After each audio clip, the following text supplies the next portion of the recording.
Amém? Vamos meditar na palavra. Eu convido a igreja a abrir no livro de 2 Reis. 2 Reis, capítulo 4. 2 Reis, capítulo 4.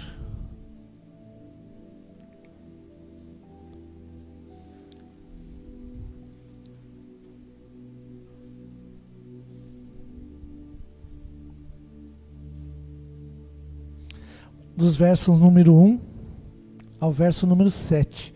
Enquanto fazemos essa leitura, eu vou pedir ao Fábio. Cadê o Fábio? Existem algumas transições ali que eu já, só de mover aqui, eu vi que precisa remover rapidamente. Enquanto eu faço essa leitura, pode remover para mim, fazendo um favor. Então, 2 Reis, capítulo 4, do verso número 1 ao verso número 7.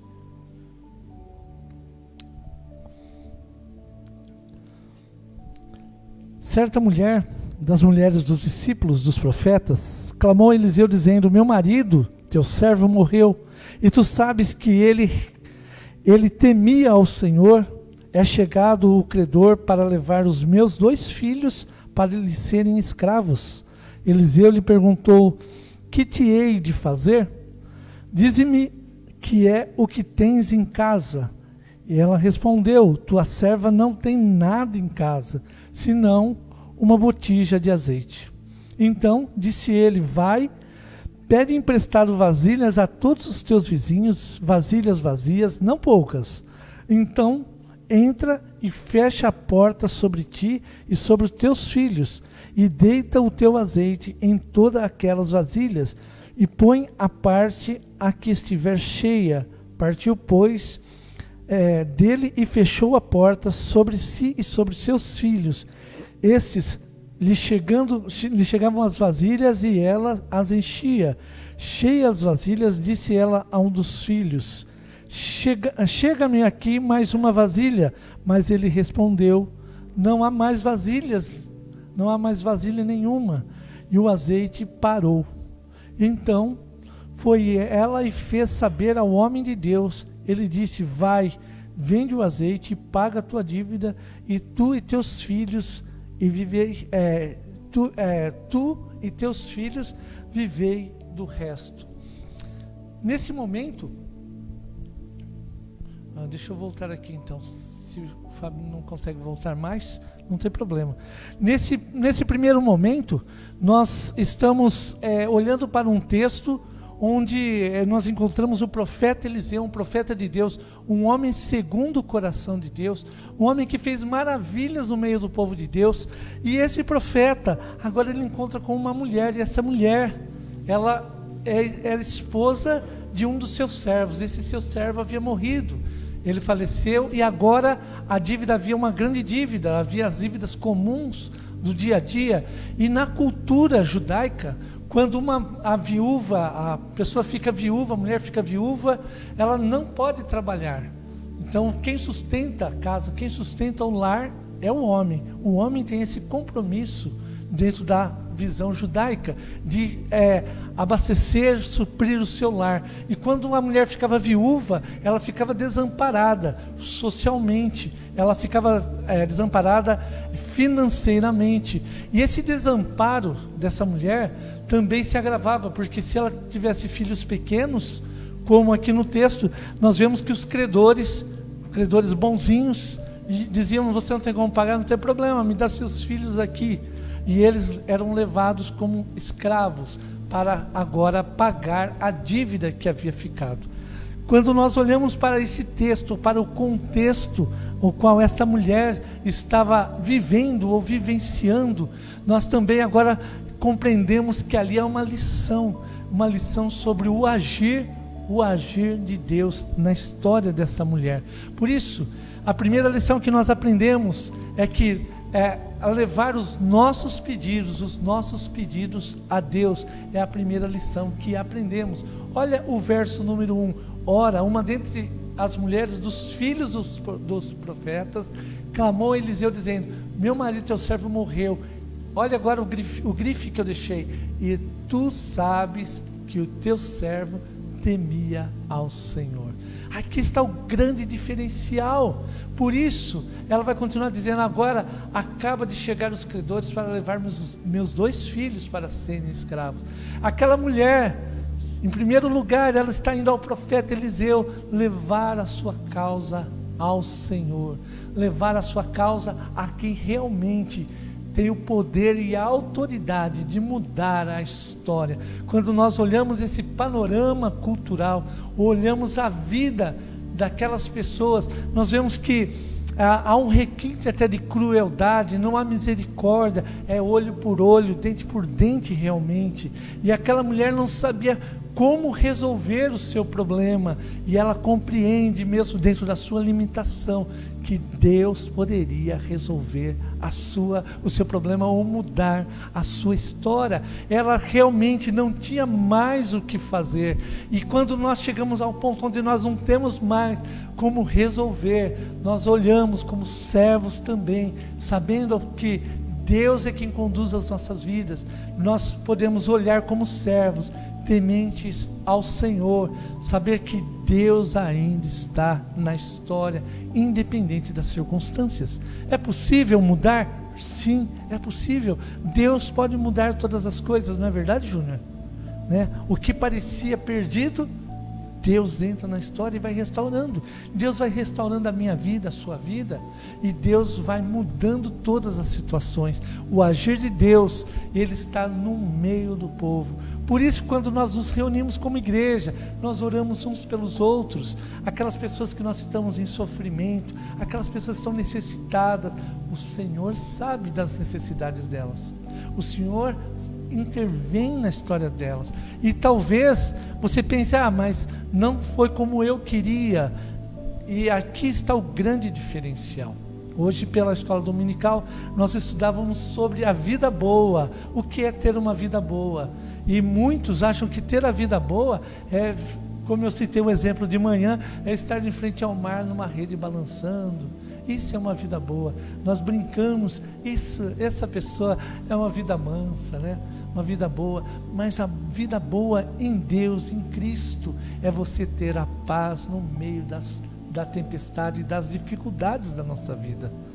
Porque as tempestades virão, mesmo que você esteja por um breve momento em frente ao mar ali, curtindo aquele momento. Nos momentos de dificuldade, entra agora em cena a presença do nosso Deus, e Ele diz: você pode ter paz no meio da tempestade, porque sabe quem está no barco? O próprio Senhor Jesus. Assim os discípulos aprenderam, que quando estavam no meio do mar da Galileia, que o barco era açoitado e jogado de lá para cá, de cá para lá, eles aprenderam que quando Jesus está no barco, há um diferencial. Há um grande diferencial. Por isso Jesus, ao acalmar a tempestade, Ele olha para aqueles homens e diz: homens de pequena fé. Sabe por que pequena fé? Porque quando nós estamos com Cristo, não importa o tamanho das ondas, não importa o tamanho da tempestade, por mais que elas se levantem e parece que vão nos dragar, o Senhor está na nossa história. E Ele vai nos conduzir segundo a sua vontade, segundo o seu querer. E muitas vezes nós olhamos e dizemos: é o caminho, Deus tem que fazer assim. Deus está dizendo: não, querido, é aqui que eu estou ensinando você a confiar em mim, entender o meu agir no meio da sua vida, durante aquilo que você está passando. Às vezes é o sofrimento, às vezes é uma dificuldade que você está passando, ou então às vezes na simplicidade, Deus continua falando comigo e com você. Por isso, Deus continua a agir no meio do povo, e Deus continua agindo nos dias de hoje. Muitas pessoas dizem: Deus só age quando há um milagre, uma coisa estrondosa. Não, Deus age em todo momento. Até no momento da comunhão, a Nerinha citou sobre a comunhão. Até no momento da comunhão, o prazer de estarmos juntos, a alegria que vem do alto, de encontrar os nossos irmãos, podemos sorrir, poder abraçar, poder conversar, poder falar daquilo que dói no nosso coração, ou dos nossos anseios, das nossas vitórias, não é verdade? Essa semana eu recebi uma foto de alguém que teve uma bênção na vida. Ela mandou, e eu disse: olha que legal, olha que bênção, olha que vitória. Tem outros que dizem, pastor, eu estou passando por dificuldade. Teve uma moça que mandou uma mensagem essa semana e disse, pastor, eu queria que você orasse por mim. E eu mandei uma mensagem perguntando se estava tudo bem. Ela disse, não, está tudo bem, mas eu queria que o pastor orasse. Então, somente o fato de estarmos juntos como igreja, saber que tem alguém que intercede por nós, nós compreendemos que Deus está no meio do povo. E nos dias de hoje, muitas pessoas têm perdido essa alegria ou essa bênção de saber que Deus está no meio do povo. Deus está aí no seu lar, Deus está aqui presente, Deus está em todo lugar.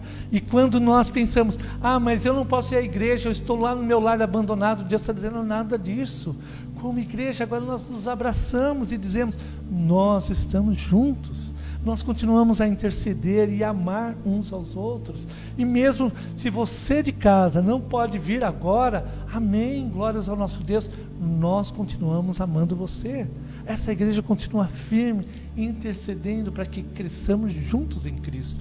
Por isso, nós precisamos aprender a levar a nossa causa ao Senhor em todo o tempo. O convite, finalizando ali, o convite ainda é o mesmo. Leve ao Senhor, levamos ao Senhor a nossa causa, levamos ao Senhor também o nosso júbilo, para que a nossa alegria como povo seja completa no Senhor Jesus, no Senhor o nosso Salvador. Em segundo lugar, se nós podemos levar ao Senhor, também o segundo passo é obediência, obedecer a Deus, né? Porque às vezes nós queremos levar a causa e deixá-la virar as costas e continuar a nossa vida, e Deus está dizendo, calma, não funciona assim. Agora precisamos dar o segundo passo que essa mulher nos ensina. Olha só, verso 2 e 4. Perguntou-lhe Eliseu, que te hei de fazer? Ou seja, o profeta está dizendo, eu humano, eu não posso fazer nada por você. Que te hei de fazer? Agora, a partir da visão de Deus, ele continua, dize-me o que tens em casa. Porque eu não posso fazer, mas o agir de Deus pode fazer. E ele diz, diga-me o que tem em casa. Ela disse, tua serva não tem nada em casa. Provavelmente ela abria a despensa, não tinha nada, com 2 bacuri em casa, com 2 filhos em casa, ela não tinha nada mais. E ela vai dizer, senão uma botija de azeite. Disse-lhe ele, vai, pede emprestada vasilhas a todos os teus vizinhos, vasilhas vazias e não poucas. Depois entre, fecha a porta sobre ti e seus filhos, deita azeite em todas essas vasilhas. Quando nós olhamos para o profeta, ele está dizendo, eu como homem não posso fazer nada, mas o agir de Deus continua no meio do povo.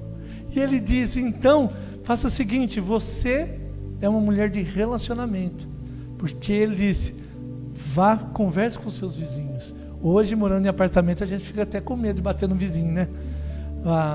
Quem mora em prédio, às vezes passa dias e nem encontra o vizinho. Quando encontra, esse é o máximo que consegue do diálogo.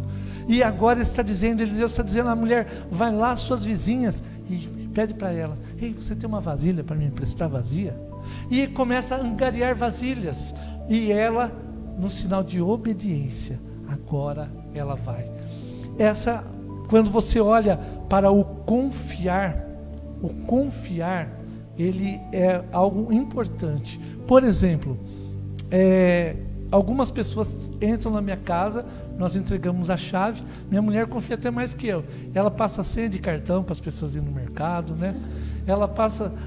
Esse é o confiar, esse é o entregar sem medo daquilo que a pessoa poderia fazer. Porque quem ama, ela passa a ter essa confiança. E aquela mulher, olhando para seu ex-marido, né, porque o marido havia falecido, e também o serviço dele na obra do Senhor, o temor dele ao Senhor, agora ela sabe que ela poderia confiar no Senhor. Mas não é uma confiança cega, mas é uma confiança em obediência também. Olha só, havia levado sua queixa ao Senhor, e obedecer faz toda a diferença quando nós levamos a nossa queixa, ou quando nós levamos aquilo ao Senhor.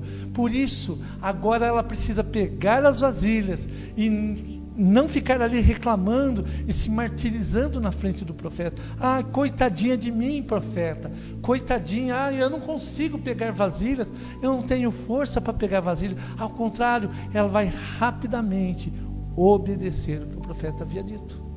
E nós também muitas vezes ficamos nos martirizando. Nós levamos a nossa queixa a Deus e sabe o que a gente fica fazendo? Resmungando. Viramos um bando de resmungão nos nossos dias. Porque a gente fala, Deus está dizendo, calma, querido, descansa. Para de reclamar e se levanta e veja aquilo que eu estou realizando na sua vida, aquilo que eu quero fazer na sua vida. E ela se levanta em obediência e faz o quê? Aquilo que o profeta havia dito.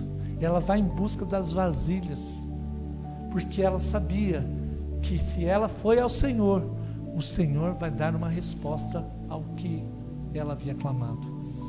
No começo, quando ela foi ao profeta, o que ela disse que ela tem? Nada. Quando o profeta fala para ela, busque vasilhas, ela talvez não soubesse que o profeta ia multiplicar aquele azeite, mas ela sabia que algo especial estava por vir. Sabe por quê? A sua queixa estava diante do Senhor, e ela tinha que obedecer, compreender que a vida, as maiores experiências do ser humano com Deus acontece debaixo da obediência. Ah, mas eu não quero fazer o que a palavra de Deus manda eu fazer, mas eu quero ser abençoado. Não é incoerente? Eu estou dizendo, Deus, eu quero a tua bênção, mas eu não quero a responsabilidade que o Senhor me chama a viver. Eu quero a tua bênção, mas eu não faço nada para que agrade ao Senhor. Ao contrário, eu faço aquilo que o meu prazer, o meu querer quer. E o Senhor diz, a obediência está atrelado ao que nós vamos receber também. Por isso, agora eu até separei um exemplo, Naamã. Vamos lembrar de Naamã? Naamã, por exemplo, ele queria a bênção do Senhor, mas o profeta diz, vai, no próximo capítulo, vai, banha-se no Jordão e você vai ser curado. Ele disse, eu não vou não. Lá na minha cidade, lá na minha terra, tem rios muito mais bonitos que esse. Para mim é ofensivo. Eu queria que fizesse um negócio, saísse fumaça aqui, ou acendesse umas luzes, tocasse uma música, tum, tum, tum. Nada disso. Ele está dizendo, Deus está pedindo uma coisa mais simples para você. Sabe por que Deus pediu uma coisa simples a Naamã? Porque o coração dele estava soberbo. E para ele, o que Deus estava tratando era soberba. Era dizer, desça do pedestal que você está e compreenda o que eu quero realizar. Eu vou te curar da sua lepra, mas antes eu vou te curar da sua soberba. Antes eu vou te mostrar que eu sou Deus. Eu sou o Deus que realizo e não preciso nem de rio para realizar. Quando você encontra Elias estava se martirizando lá na caverna, depressivo, pensando, agora vou morrer, os profetas estão todos morrendo. O Senhor diz, sai dessa caverna, Elias, volta para o caminho de onde você veio, volta para onde eu te chamei, porque o Senhor está dizendo, eu continuo realizando as obras na vida de vocês, mas haja com obediência. Obedeça Elias, obedeça Naamã, obedeça Martone, Júlia, obedeça, experimente viver. Ibrahim, experimente obedecer, experimente, e você vai ver que a sua queixa, aquilo que você levou ao altar, eu vou entrar na sua história e eu vou te trazer uma resposta. Em terceiro e último lugar, se no primeiro momento nós precisamos levar ao Senhor, no segundo nós precisamos aprender a obediência, no terceiro nós precisamos aprender a confiar na providência de Deus. Olha só, versos 5 e 6, Então ela se apartou dele, depois, fechada a porta sobre si, sobre seus filhos, estes lhe chegavam vasilhas, e ela as enchia. Cheia que foram as vasilhas, disse a seu filho: chega-me ainda uma vasilha. Mas ele respondeu: não há mais vasilha nenhuma. Então o azeite fez o quê? Parou. Eu imagino aquele azeite descendo assim, de repente, tchum, secou. O milagre estava na frente deles. Algo incrível estava acontecendo. E é resultado da confiança no que? Na providência de Deus. Deus entra com a providência. Deus entra com a providência naquilo que nós precisamos, naquilo que nós ansiamos, naquilo que nós almejamos. O Senhor entra com a providência. Muitos querem ver a providência, mas não querem colocar o coração em obediência. Eu quero ver a providência de Deus se realizando na minha vida, mas eu não quero a obediência, eu não quero viver isso. O azeite estancou na medida certa e no tempo certo, e Deus também, aquilo que Ele está realizando, está no tempo certo e na medida certa. Por isso a providência de Deus está no tempo certo, e todas as coisas vão se realizar e se concretizar no tempo de Deus. Nós não podemos mudar a história, mas nós podemos viver a história com qualidade de vida, buscando e confiando em Deus, experimentando desse agir de Deus.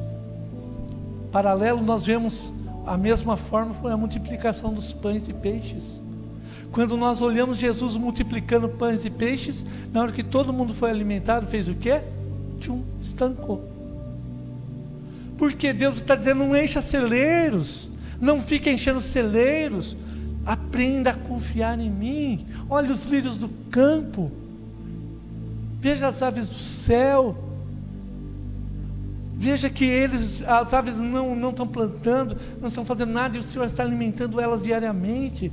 A beleza dos campos, nem Salomão, segundo a palavra, se vestiu de uma forma tão bela, porque o Senhor é que está cuidando do campo. E se o Senhor cuida do campo, cuida dos pássaros, Ele não vai cuidar de mim e de você?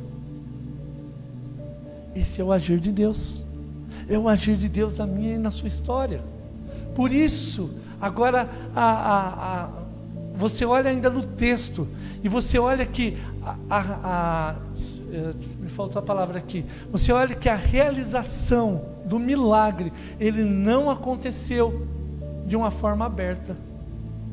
Olha novamente o texto, olha que interessante. Deixa eu voltar aqui e a cortininha fechar. Depois, fechada a porta sobre si e sobre seus filhos. Observa aqui, fechou a porta, e aí eles colocaram azeite. E o que significa o fechar da porta? Será que não tem algo importante ali? Tem duas formas de nós olharmos. A primeira, o fechar da porta. Quando você fecha a porta da sua casa, você está na sua intimidade, e os milagres acontecem na intimidade. Deus não quer fazer milagres a rodo, como diria, mas Deus quer agir no meu e no seu coração. Deus quer falar com você intimamente. Segunda visão do mesmo fechar as portas: quando eu fecho as portas, sobrou quem lá dentro? A família. E viver as experiências em Cristo na família é fundamental. Mas a minha família nem senta para orar, cada um come na frente da televisão. Não que a Júlia faça isso, né, Júlia? Um come na frente da televisão, o outro come na cozinha, enquanto o outro come no quarto, o outro come no corredor, e a família não está junto nem para orar. E depois a gente não ouve nenhum obrigado. E o Senhor está dizendo: a família é importante. A família é importante sentar na mesa, não sentar na frente da televisão, que a televisão vai distrair. Passe mais tempo na mesa, sentado, converse, olha olho no olho, olhe olho no olho, gaste tempo conversando, dialogando, porque a família é onde Deus também vai tratar a mim e a sua vida. Por isso, confiar ou fechar essa porta entre família, na intimidade também com Deus, é fundamental para a minha vida e para a sua vida. E eu concluo esse sermão dizendo que o agir de Deus, faltou o verso 7, né? E o verso 7, olha só, o agir de Deus. O que aconteceu depois que o milagre aconteceu? Veio ela, pois, e o fez saber o homem de Deus, ou seja, ela não guardou para ela. Está vendo que aconteceu algo extraordinário na casa dela, mas ela não guardou para ela. Ela foi lá para o profeta dizer: profeta, aconteceu o milagre. Deus realizou uma coisa tremenda. Assim também, quando nós compartilhamos daquilo que Deus nos deu, daquilo que Deus realizou, todo o povo cresce na fé e na esperança e no amor. E o agir de Deus agora invade todas as pessoas. E veja só, disse-lhe ele: vai, vende o azeite e paga a tua dívida, que essa bênção Deus já te deu para pagar a sua dívida, e a diferença, e teus filhos vive do resto. Agora eu pergunto para você, você acha que foi pouco azeite? Para ela pagar todas as dívidas, e ela e os filhos viverem até a maturidade dos filhos, com o dinheiro do azeite, imagina quanto azeite foi. Deus tem pouquinho azeite? Não. Deus continua derramando azeite. Aqueles que têm pouca fé, corre e pega uma vasilha só, sem falar, tá bom, uma vasilha, e perde a bênção de Deus. Aqueles que confiam, esse azeite não para de sair do jarro, abençoando, porque assim é o agir de Deus no meio do seu povo. Que Deus te abençoe. Se tem faltado fé, tem faltado confiança, é tempo de se levantar e levar o seu pedido ao Senhor, viver a obediência e agora experimentar esse agir maravilhoso que vem através da providência de Deus. Que Deus te abençoe fortemente e grandemente esta noite, em o nome de Jesus.